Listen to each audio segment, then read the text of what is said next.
sõidab, siis teise freesiga lükkas purustatud kivi konveieri peale.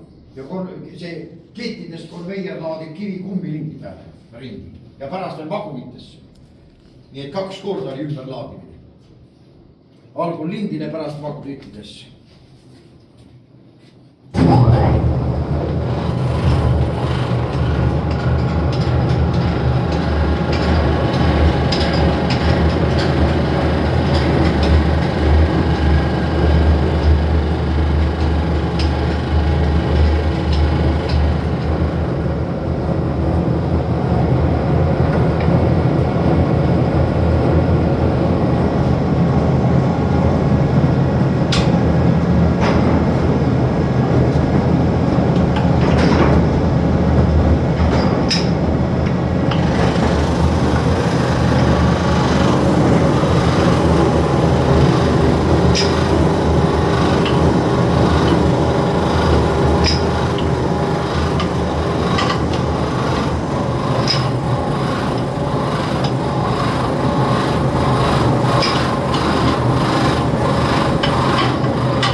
Ja siis